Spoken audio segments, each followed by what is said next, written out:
एक बेटी के पैदा होने के बाद से हर बाप अपनी अंतिम सांस तक अपनी बेटी की फिक्र करता रहता है, लेकिन कुछ लोगों के हवस की वजह से हंसता खेलता परिवार उजड़ जाता है। हमेशा बदला लेना जरूरी नहीं होता, लेकिन हर बार माफ करना भी सही नहीं होता। आज मैं बाप और बेटी के बदले की कहानी दिखाने वाली फिल्म वेधा की स्टोरी को एक्सप्लेन करने वाला हूँ, जिसमें आपको एक्शन के साथ साथ रुला देने वाले इमोशंस भी देखने को मिलेंगे। कहानी को पूरा समझने के लिए वीडियो को एंड तक देखना।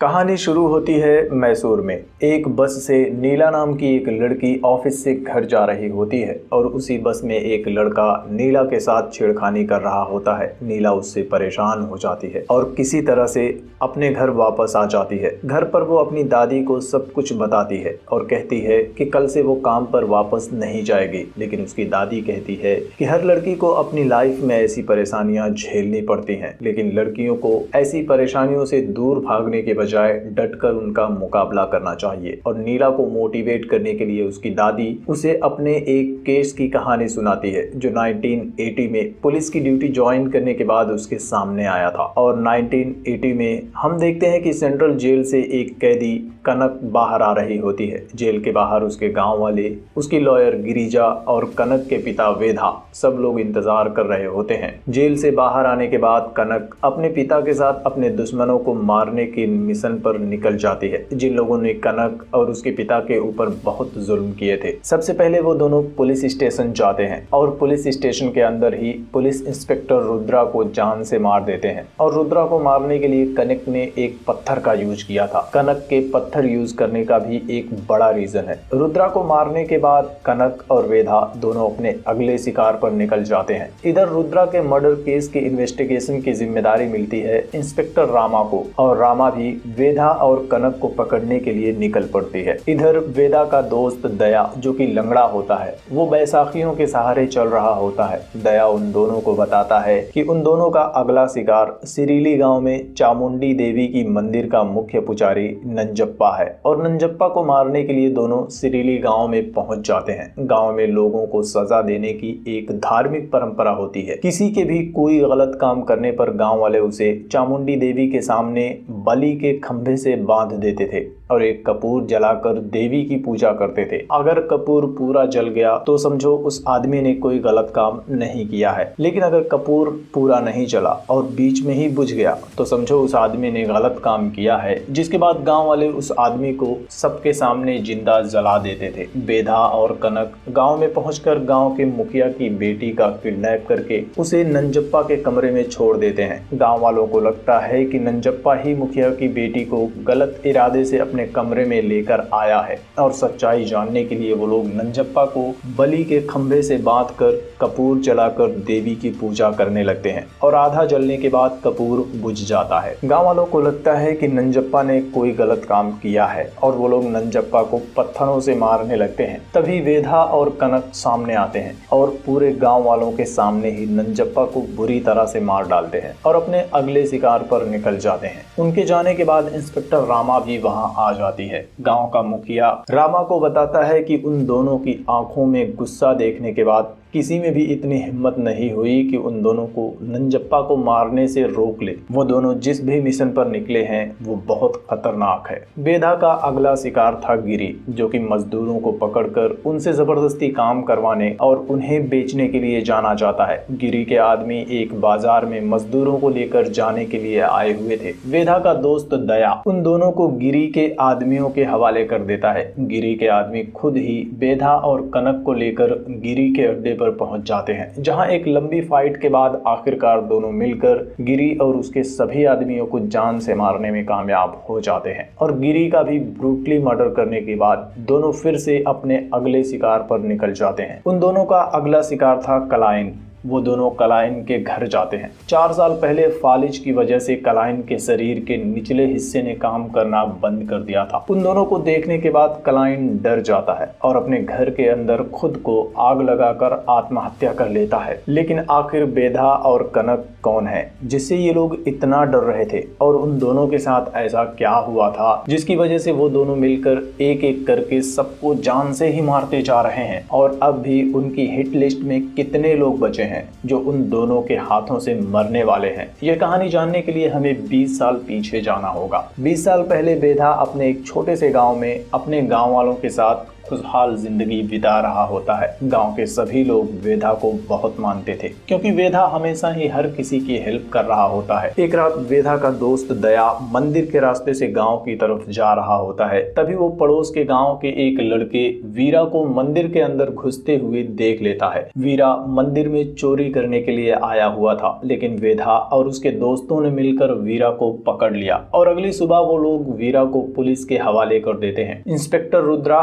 उसे लेकर पुलिस स्टेशन चला जाता है। इधर पुष्पा की दादी वेधा को गाली देने लगती है क्योंकि आज ही पुष्पा और वीरा की शादी होने वाली थी। दोनों की शादी बचपन में ही तय कर दी गई थी, लेकिन वेधा की वजह से आज वीरा जेल चला गया और यह शादी टूट गई थी, जिसके बाद वेधा ही पुष्पा से शादी कर लेता है। कुछ दिन बाद कोर्ट में वीरा के केस की सुनवाई चल रही होती है, लेकिन इंस्पेक्टर रुद्रा और उसके वकील ने मिलकर वीरा को बेगुनाह साबित कर दिया, जिसकी वजह से कोर्ट ने भी वीरा को बाइज्जत बरी कर दिया। बाहर आने के बाद वीरा एक बार फिर से पुष्पा से मिलने के लिए आता है और पुष्पा से कहता है कि हम दोनों की शादी बचपन में तय हो गई थी, तुमने मजबूरी में वेधा से शादी की है और अब मैं जेल से बाहर आ गया हूँ, इसलिए अब तुम मेरे साथ चलो। लेकिन पुष्पा मना कर देती है और कहती है कि वो अपने पति के साथ बहुत खुश है।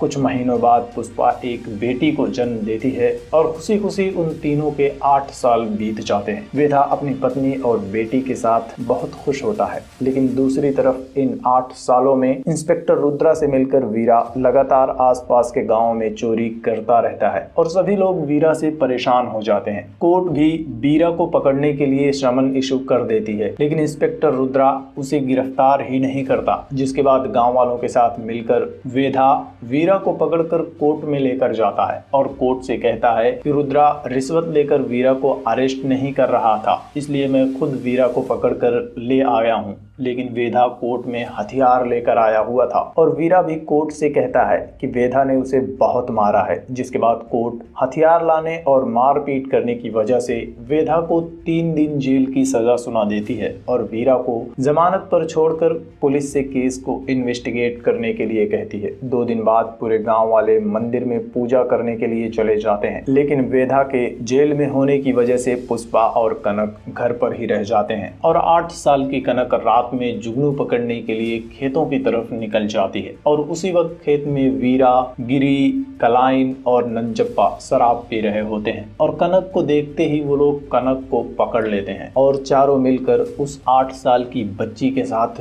दरिंदगी की हद पार कर देते हैं। लेकिन उसी टाइम पर वेधा का दोस्त दया वहीं से गुजर रहा होता है और वो उनसे लड़कर कनक को लेकर घर आ जाता है। उसका पैर जख्मी हो चुका था। घर पर पुष्पा को वो सब कुछ बता देता है, जिसके बाद गुस्से में पुष्पा भी कनक को अपने साथ ले जाकर उन चारों पर हमला कर देती है और वीरा को लगभग मारने वाली ही होती है, लेकिन तभी पीछे से गिरी, कलाइन और नंजप्पा पत्थर से पुष्पा को एक साथ मारते हैं, जिससे कि पुष्पा आग में गिर जाती है और उसकी मौत हो जाती है। पुष्पा की मौत के बाद वीरा इंस्पेक्टर रुद्रा को बुलाता है और अगले दिन रुद्रा कोर्ट में एक झूठा गवाह पेश कर देता है, जो कि कोर्ट को बताता है कि पुष्पा और मेरा शादी के पहले से ही अफेयर चल रहा था। वेधा के जेल जाने के बाद पुष्पा ने मुझे अपने घर बुलाया था। मैं उसके घर पर ही था, तभी कनक ने हम दोनों को देख लिया और अपने पापा को बताने की जिद करने लगी। हम दोनों ने कनक को बहुत समझाया और पुष्पा कनक को डराने के लिए चूल्हा जलाकर आग में सरिया गर्म करने लगी, लेकिन तभी कनक ने एक धारदार हथियार से पुष्पा पर वार किया और पुष्पा चूल्हे में गिर गई और उसकी मौत हो गई। रुद्रा ने वकील और डॉक्टरों के साथ मिलकर कनक की झूठी रिपोर्ट भी बनवा ली थी, जिससे ये साबित हो गया कि कनक के साथ कोई फिजिकल असॉल्ट नहीं हुआ है और आखिरकार कोर्ट ने अपनी मां के मर्डर के इल्जाम में कनक को